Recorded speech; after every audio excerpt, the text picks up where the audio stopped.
Krásne.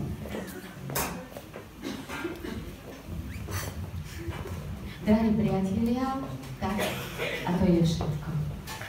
Vlastne nie celkom. Ešte sa nemusíme rozchádzať. Ešte sa nemusíme rozchádzať, ako hovorí pán Šafárik. Ale my máme pre vás prekvapený darček na rozlúčku. Kamienok vďačnosti.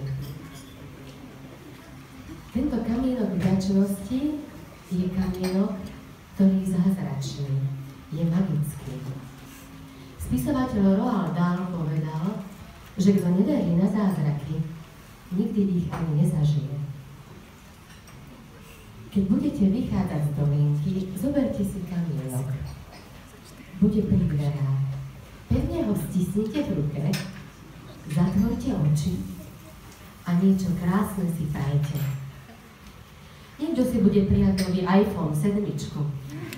Niekto si bude prijať, aby bolo na Vianoce spolu s rodinou. Niekto si bude prijať nového Mercedesa najvyššej rady. A niekto, aby cez Vianoce bol sám. Prajme si to, čo nás robí šťastným. Môj veľký kamienok vďačnosti dnes za tento večer patrí pani Anite a pánu Štefanovi Šafárikovi, ktorí prišli medzi nami. A s ktorými sme strávili nádhernú predvianočnú hodinku.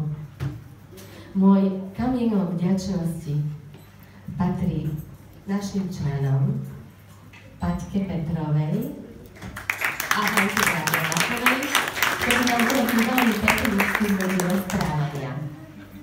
Samozrejme, môj kameň vďačnosti patrí aj našim bravúrnym gitaristom Maťkovi Dadovi a Falkovi Horodovčákovi, ktorí umocnili zážitok čítaného slova.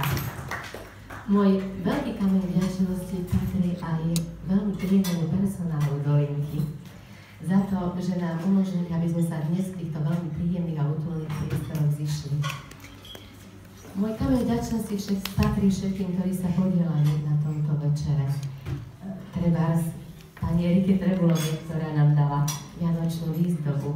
Deťom, ktorí pomáhajú vyzdobiť vstup do Dolinky. A môj kameň vďačnosti patrí nám všetkým, ktorí ste sem prišli a ktorí nám spolu so svojou dobrou a príjemnou náladou pomáhali stráviť tento veľmi pekný predvianočný čas. Prajem vám krásne a požehnané Vianoce.